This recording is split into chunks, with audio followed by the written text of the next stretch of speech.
ሰላም ጤና ይስጥልኝ ውድ እርሶ ቢሆኑ ቤተሰቦች እንደምን አላችሁ? እንግዲህ በመኪና አደጋ ጉዳይ ላይ ነው ዛሬ ርዕሳችንን ይዘን የመጣ ነው።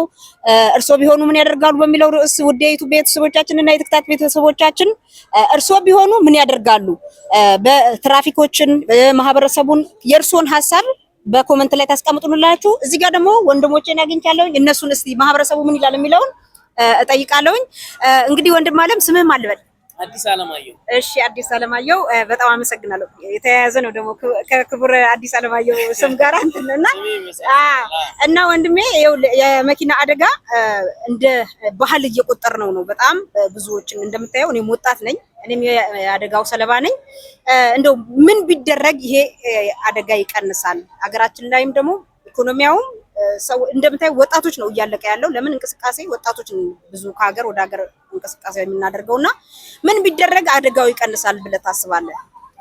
እኔ እንደ አንድ ግለሰብ ኃላፊነት መውሰድ፣ ለምሳሌ ማንኛውም ሰው ተሽከርካሪ ያለው ሰው ከፍሬን ጀምሮ ከጎማ ጀምሮ ሲያስነሳ ሁሉ ነገር ቼክ አድርጎ ኃላፊነት ወስዶ መግባት አለበት መኪና ውስጥ ሲጀምር ማለት ነው። ከዛ በኋላ ደግሞ እየነዳ ያለ ደግሞ ነዳጅ አጠቃቀሙን ማርሽ አጠቃቀሙን ኪሎ ሜትር ፐር አወሩን ቼክ ማድረግ አለበት፣ ኃላፊነት መውሰድ አለበት። ስለዚህ ሁሉም ሰው ኃላፊነት ቢወስድ ቢያንስ የአደጋውን መጠን መቀነስ ይቻላል ብዬ አስባለሁ። እሺ እጅግ በጣም አመሰግናለሁ።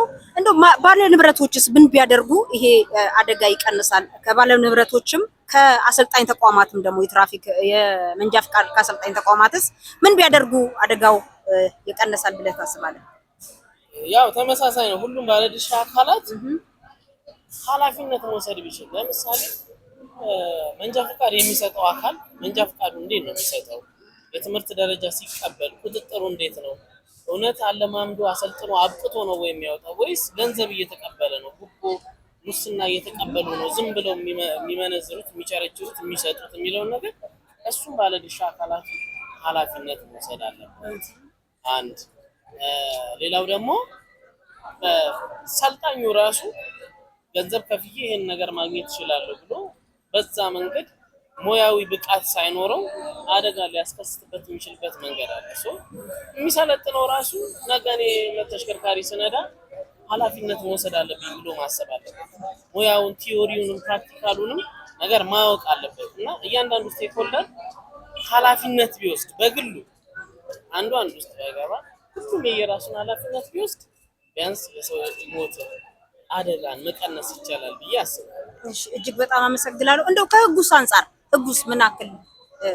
እንግዲህ ከህጉ አንፃር እኔ ብዙም ህጉ ላይ ኖሌጅ ስለሌለኝ እንዲህ ነው እንዳነው ማለት አልችልም። ግን እንደ አንድ ግለሰብ ኖርማል አደጋው ጋር በተገናኘ የሚሰማኝን ስሜት ነው ስለ ፖሊሲው።